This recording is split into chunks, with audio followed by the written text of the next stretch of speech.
हिंदू धर्म में एकादशी तिथि का बहुत महत्व माना जाता है। पंचांग के अनुसार साल में कुल 24 एकादशी तिथियां पड़ती हैं। इन्हीं में से एक है माघ माह के कृष्ण पक्ष की षटतिला एकादशी। इस वर्ष षटतिला एकादशी व्रत 6 फरवरी 2024 मंगलवार को किया जाएगा। षटतिला एकादशी के दिन भगवान विष्णु की पूजा का विधान है। साथ ही इस एकादशी की व्रत कथा पढ़ने से भगवान विष्णु का सानिध्य प्राप्त होता है। नमस्कार, स्वागत है आपका डीप वॉइस स्टोरी में। कथा शुरू करने से पहले अगर आप चैनल पर नए हैं तो चैनल को सब्सक्राइब कर लें और साथ ही बेल आइकन को भी प्रेस कर दें, जिससे आगे आने वाली वीडियो का नोटिफिकेशन आपको जल्दी मिल सके। चलिए सुनते हैं षटतिला एकादशी व्रत कथा। एक समय दालभ्य ऋषि ने पुलत्स्य ऋषि से पूछा कि महाराज, पृथ्वीलोक के मनुष्य ब्रह्म हत्या आदि महान पाप करते हैं, पराये धन की चोरी तथा दूसरे की उन्नति को देखकर ईर्ष्या करते हैं, साथ ही अनेक प्रकार के व्यसनों में फंसे रहते हैं, फिर भी उनको नरक प्राप्त नहीं होता। इसका क्या कारण है? वह न जाने कौन सा दान पुण्य करते हैं जिससे उनके पाप नष्ट हो जाते हैं। यह सब कृपा पूर्वक आप कहिए। पुलत्स्य मुनि कहने लगे कि हे महाभाग, आपने मुझसे अत्यंत गंभीर प्रश्न पूछा है। इससे संसार के जीवों का अत्यंत भला होगा। इस भेद को ब्रह्मा, विष्णु, रुद्र तथा इंद्र आदि भी नहीं जानते, परंतु मैं आपको यह गुप्त तत्व अवश्य बताऊंगा। माघ मास के लगते ही मनुष्य को स्नान आदि करके शुद्ध रहना चाहिए और इंद्रियों को वश में करके काम, क्रोध, लोभ, मोह, अहंकार, ईर्ष्या और द्वेष आदि त्याग कर भगवान का स्मरण करना चाहिए।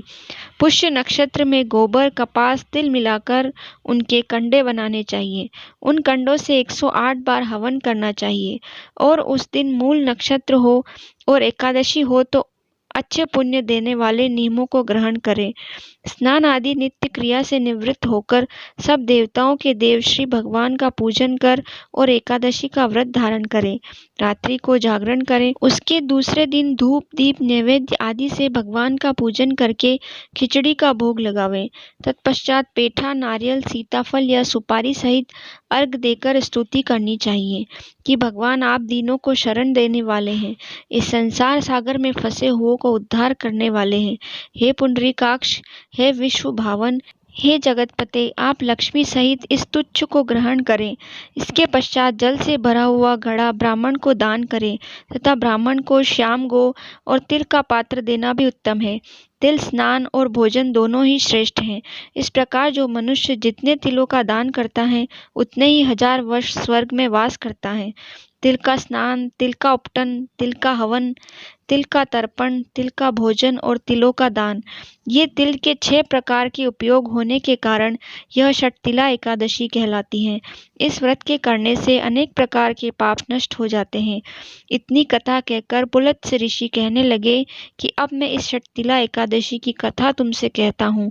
एक समय नारद जी ने भगवान श्री विष्णु से यही प्रश्न किया था और भगवान ने जो षटतिला एकादशी का महत्व नारद जी से कहा सो मैं तुमसे कहता हूँ। नारद जी कहने लगे कि हे भगवान, षटतिला एकादशी का क्या पुण्य होता है और इसकी क्या कथा है, सो हम मुझसे कहिए। भगवान कहने लगे कि हे नारद, मैं तुमसे आंखों देखी सत्य घटना कहता हूँ, तुम ध्यान पूर्वक सुनो। प्राचीन काल में मृत्युलोक में एक ब्राह्मणी रहती थी। वह सदैव व्रत किया करती थी। एक समय वह 1 मास तक व्रत करती रही। इससे उसका शरीर अत्यंत दुर्बल हो गया। यद्यपि वह अत्यंत बुद्धिमान थी, तथापि उसने कभी देवताओं और ब्राह्मणों के निमित्त अन्न का दान नहीं किया था।